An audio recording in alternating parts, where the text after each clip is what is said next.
How we doing today? Good. So, I've been pretty pleased with the way the players are sort of working this week and preparing for this game. Sort of challenged them with, what is really your priority to be the best player you can be? What is your priority to do what you need to do to help the team win? And, if that's your priority, then that's what you're doing every day. It's not priorities, right, where it's not always comfortable. Sometimes it's hard. Sometimes you have to overcome adversity. So you got to kind of have to have the mental toughness to not let those things get you to back down and to continue to persevere. And I think the players have been doing a pretty good job of that. So far this week, this is obviously a really good team we're going to play in a tough environment.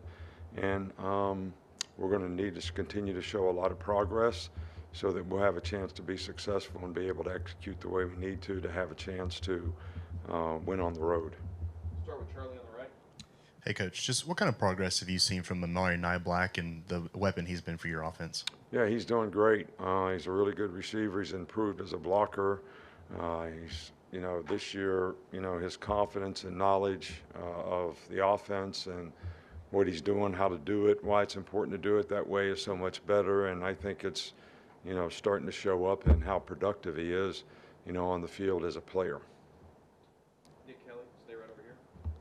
Yeah, the NCAA approved a shrinking of the transfer portal windows today by a few days. Do you have any reaction to that, or what are your thoughts? I don't even know what they did. Can you tell me? I really don't know. I think they cut it down to 45 days, Coach. That's my fault. I should have corrected you.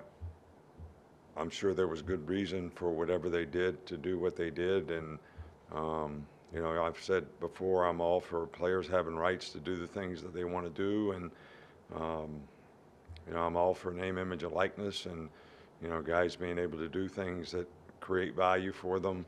I'm not for, just paying guys to play. That's not what name, image, and likeness was supposed to be. I don't really know what they did today, so I really shouldn't comment on it. Stay right here with Kennington. Players on offense this week emphasize how important it's going to be to communicate on the road. How have you seen that side of the ball handle that through practice? Well, I think the big day for that is, it's really important. We've been emphasizing it all week, but, tomorrow's always the day that, we practice with noise. I know the centers and the quarterbacks have worked a little bit extra, on that with noise this week. But tomorrow will be the day that, we need to really go through the whole practice and be able to deal with noise. And that's really when you can see how much it's going to impact the players. So, we've had some issues with the snap count, so hopefully that's not going to be a problem for us and we can get that resolved. Go to Cody here in the middle. A&M recently made a change at quarterback. It's a guy that you've seen previously before when he was at LSU. Is there a benefit to having seen him before, or what might be different about it? Not really. He's a good player. He's got a lot of experience. He's smart. He makes good decisions. He's been in this system, with Jimbo for a long time. So, he's a veteran player. The quarterback that got hurt was a very good player, but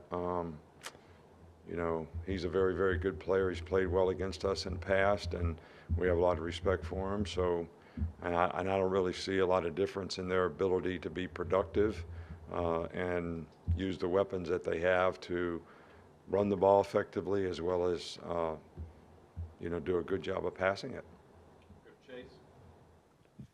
When you've looked at Texas A&M games this year, do you see a lot of signs of Bob Petrino's influence on the offense as opposed to what they were doing offensively last year? I think you can see it, but I also think that, there's philosophically, some of the things that, Jimbo likes to do.